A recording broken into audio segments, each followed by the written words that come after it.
বৃহস্পতিবার রাতেই ভেবে রেখেছিলাম শুক্রবার সকাল হলে বাসা থেকে বেরিয়ে পড়বো, সারাদিন বাহিরেই কাটাবো, অনেক ঘোরাঘুরি করব, বাহিরেই খাবার খাবো। কিন্তু বললেই কি আর সব হয়? ভেবে রাখি একটা, হয়ে যায় আরেকটা। সেই তো বেরোচ্ছি, কিন্তু বিকেল 5টা বাজে। দুপুরে রান্না বান্না করে খেয়ে দিয়ে সবাই মিলে একটা ঘুম দিয়েছি। ঘুম থেকে উঠে সবাই মিলে রেডি হয়ে নিলাম। আমি পরলাম জামদানি শাড়ি, আর বাবা ছেলে ম্যাচিং পাঞ্জাবি, যেটা আমি দুর্গাপূজাতে গিফট করেছি। চলো আর বকবক না, এমনিতেই অনেক দেরি হয়ে গেল। ভাবছি রমনা কালী মন্দিরে যাব, বাসন্তী পুজো হচ্ছে, মায়ের মুখখানা গিয়ে দর্শন করে আসি। বেরিয়ে পড়লাম, আকাশটা কেমন মেঘলা মেঘলা, বুঝছো? তাকাও এদিকে, হ্যালো, এদিকে একটু তাকাও। বেরোলাম। মায়ের আশীর্বাদ ছিল বলে আমরা হয়তো মন্দিরে পৌঁছাতে না হলে আমাদের এতক্ষণ অন্য জায়গায় থাকার কথা ছিল। ইস, ঘটনাটা মনে পড়লে এখনো গায়ে কাঁটা দিয়ে উঠছে। আমরা যখন বাইকে করে ঘুরতে বেরোই তখন ওর বাবা অনেক সতর্কভাবে গাড়ি চালায়, আজকেও খুব ভালোভাবে চালিয়ে আনছিল। কিন্তু সংসদ ভবনের ওখানে একটা বাস এসে আমাদের বাইকের সঙ্গে লাগিয়ে দেয়। অমনি আমরা তিনজন মাটিতে লুটিয়ে পড়ি। পিছনে তো অনেক কার দাঁড়িয়ে রয়েছে, আশেপাশের যত লোক ছিল সবাই দৌড়ে এসেছে আমাদেরকে উঠানোর জন্য। ভগবানের অশেষ কৃপায় আমি কোনো রকম ব্যথা পাইনি, ওর বাবাও পায়নি। শুধু ছেলেটার একটু পত্নীর এক জায়গায় ছিলে গিয়েছে।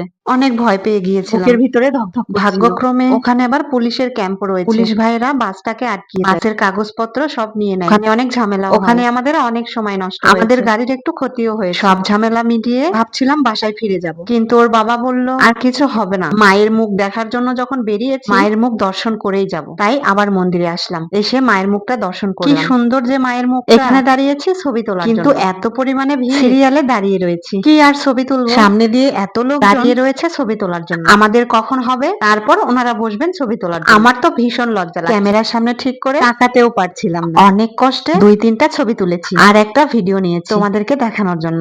আশেপাশের যে মন্দিরগুলো রয়েছে ওই মন্দিরগুলোও দর্শন করছি।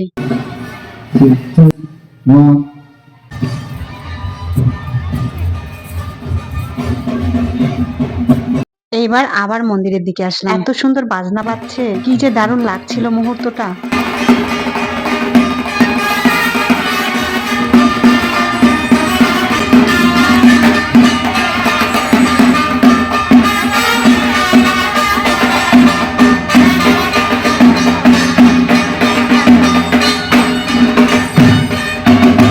এরপর একজন এসে আমাদেরকে তিলক পরিয়ে দেয়। আমার তিলকটা গড়িয়ে একদম লেপটিয়ে যাচ্ছে, তাই হাত দিয়ে মুছে ঠিক করে নিচ্ছি।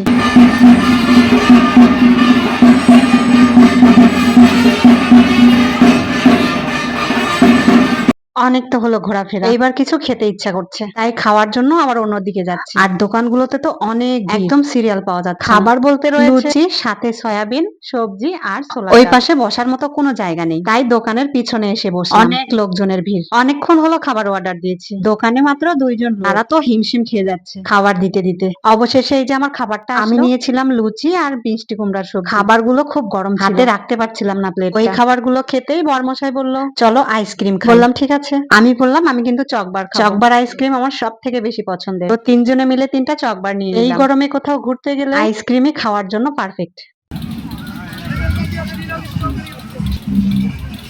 রাস্তার পরিস্থিতি খুব খারাপ বলে আইসক্রিম খেয়েই বাসায় চলে এসেছি। চলো তবে আজকের মতো এখান থেকে বিদায় নিচ্ছি, টাটা, সি ইউ।